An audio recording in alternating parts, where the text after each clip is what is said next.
Good afternoon, ladies and gentlemen. Welcome back. LX StarCraft here, bringing you the second game in this, thus far, freaking awesome series between FitzyHere, our red Zerg in the bottom right-hand corner, and Lobber, our blue Protoss in the top left-hand corner.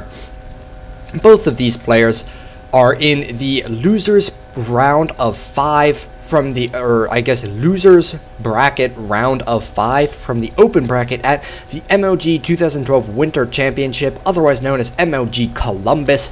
The last game, if you did not see it, holy crap, that last game was 40 minutes of absolute insanity from the very beginning. And we'll have to see, is this game going to be the same? Is it going to be a bit more standard? Is FitzyHere going to be eliminated from the tournament? If he does lose this game, that will be the case. Or will he be able to stay alive and take the next 2 games off of Lobber? This is, of course, a best of 3. And I'm excited to see whether FitzyHere is going to continue in this tournament. He is, of course, an up-and-coming streamer. I would give you info on his stream, but unfortunately, I don't actually know the URL because I haven't watched him. I've just heard about him. But if you ever head on Team Liquid and you see on the non-featured streams someone like FitzyHere streaming, I'd recommend watching him. He does some crazy proxy hatch shenanigans. Lobber saying why you know 6 pool, and I'm assuming these two players are friends or know each other in some manner. They were chatting a lot in the last game. Lobber saying, people are watching me, this is weird, what the heck. We see Fitzy setting out that drone, possibly going to try and expand, but no, it looks like he might have just tried to fake out his opponent really quick. Get the, he tried to get the probe out of his base so his opponent would not see him throw down the gas. Interesting little trick right here, at least that would be my guess as to what he's doing. Then we have Lobber going for that forge fast expand, totally standard, and looks like the probe is going to come back in, and of course he is going to see that gas. So he does go ahead and run it back. And that tells him something's up. You don't really see Zerg players do, a pool gas opener very often these days. And it looks like FitzyHere is going to go ahead and throw up the expansion with the probe leaving. The probe is actually just patrolling back and forth between the 2 expansions. But of course, as soon as he left the one, that hatchery was thrown down. Right around the same time, the Nexus was thrown down. The Nexus actually a tiny bit earlier.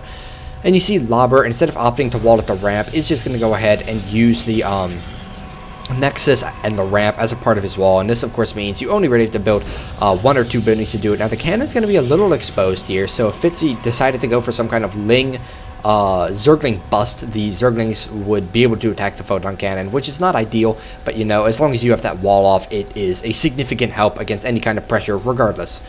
So now there are the 2 Zerglings. You see them checking everywhere, making sure there are no proxy pylons. He does not want to deal with any of that crap. And making sure the probe is also not so on the map. FitzyHere sending out that queen. He is totally ready to deny that probe from seeing into his base. Is he going to do it? You see the queen attacking the probe, but of course with that range of only 3. Keep in mind these games were from a while ago, so the range was only 3 at the time. You see, he is not actually able to kill that probe, even if it runs right by the queen. So that's one advantage of it. Now we see Fitzy only with 1 guy currently left on the extractor. He does have the link speed on the way. He's already gotten that 100. Now this assimilator is going to provide a fair amount of vision for FitzyHere. He's going to let him know the drone count. It's going to make sure he's not getting 4 gas if he wanted to. For whatever reason, we see FitzyHere saying, and immediately trying to kill that. He's going to want to try and deny that vision. The Zergling going to be killed. Doesn't really expect the cannon to be right there. Checks to see if there probably was a +1 upgrade on the way, which there is not yet. But of course, there wouldn't normally be one yet. It's a bit early for that to happen. That assimilator at about half health. And you have to remember, assimilators have a freaking crazy amount of health. For whatever reason, they have twice as much health as any other gas building in the game. You see the extractors with 500. Refineries probably have right around 500 as well. These assimilators have 900, 450 health, and 450 shield. We see FitzyHere building the Evo chamber, getting a very fast lair. So what is he up to this game? Hard to tell so far. You know, Lobber playing very cautiously. You see he's got 2 cannons. He's not getting the +1. He's just getting out the warp gate as quickly as he can.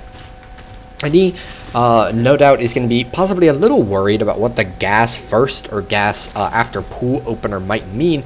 But as I said, I think these 2 players are friends in some manner. So he might know, you know, what is FitzyHere is going to try something crazy. And we do see a Roach Warren going down. So we might see a Roach bust. If it is a Roach bust, it's going to be a very high economy one. It will be hitting after after Warp Gate is done, probably it is about halfway done now. When you do that constant chrono boost, it will, of course, finish up very quickly in about 40 seconds from this current moment.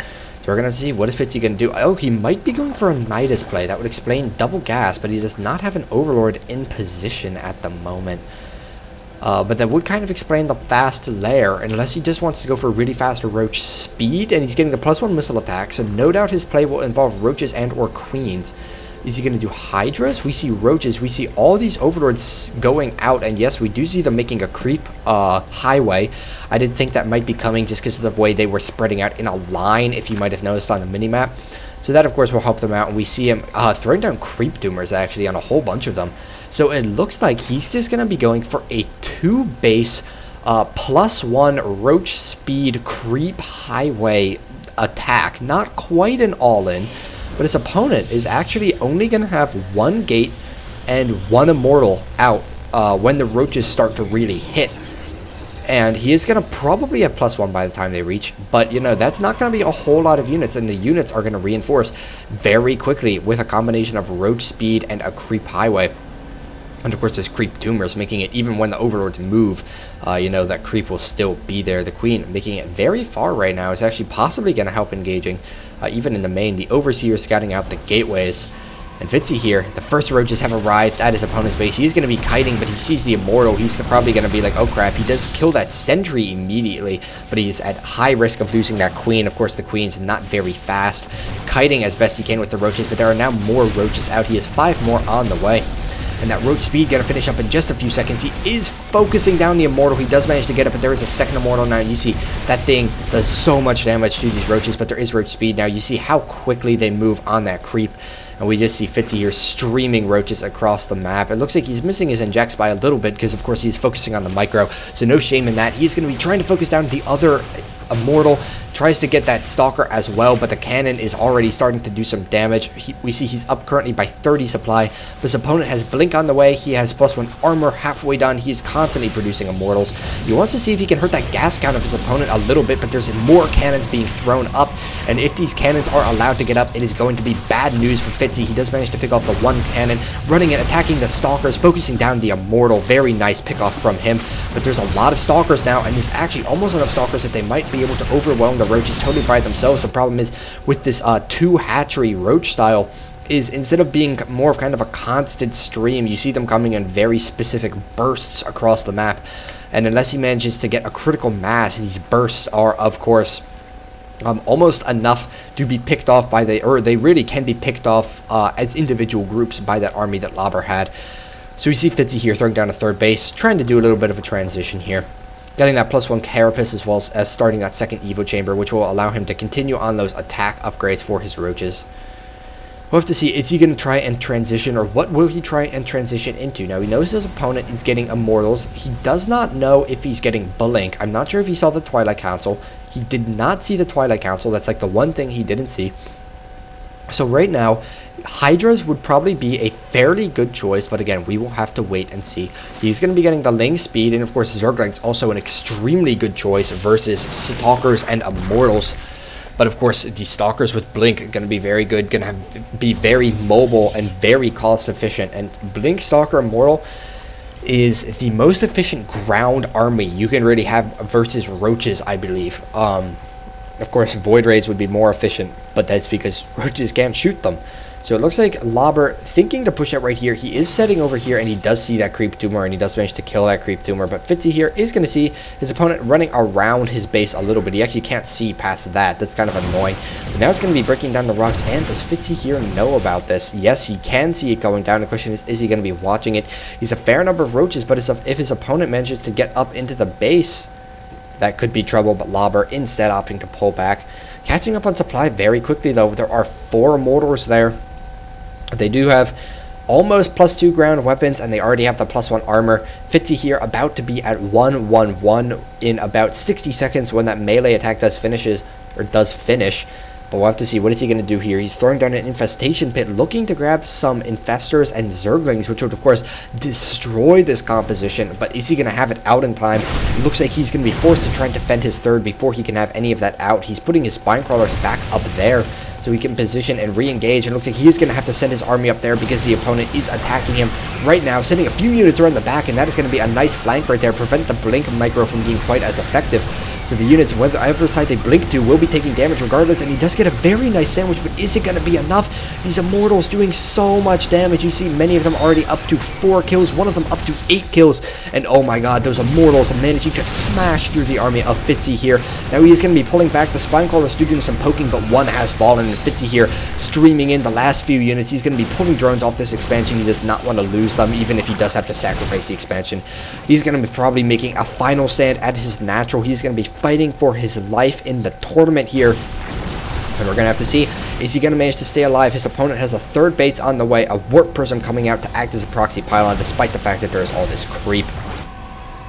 And he has a bunch of gateways. He has +2 ground weapons, +1 armor. He's getting +3 on the ground weapons. Yeah, FitzyHere does have that 1-1-1 at this point, not the build, the upgrades is what I'm talking about. He's going to be trying to poke out. Can he get infestors out? He can make infestors right now. He's trying to attack the best he can, but Lobber just blinking back, totally avoiding it. Now they're engaging right in the spine crawlers, but their spines went down so quickly. There are 6 infestors on the way, but are they going to pop in time? It looks like they might not. FitzyHere does not really have larva. The last roach falls. He's going to be engaging with his queens now, trying to save these spine crawlers, which are of course very good, but they're getting almost one-shotted by this combination of stalkers and immortals. And there we go, FitzyHere saying good game, good luck, and very sadly that would mean he's out of the tournament. But I gotta say, regardless of whether he's out of the tournament, oh, he was actually using that warp prism for harass more than a proxy pylon, force fielded the ramp. So, you know, FitzyHere was definitely hurting for drones at this point. But I gotta say, no matter what, that first game was one of the most entertaining ones I've seen in a long time. If you did not see it, there's gonna be a link at the bottom of the screen showing you where to go watch it. Otherwise, comment, like, subscribe, follow me on Twitter at ELYKStarcraft. And without further ado, thank you guys for watching. Have a wonderful afternoon.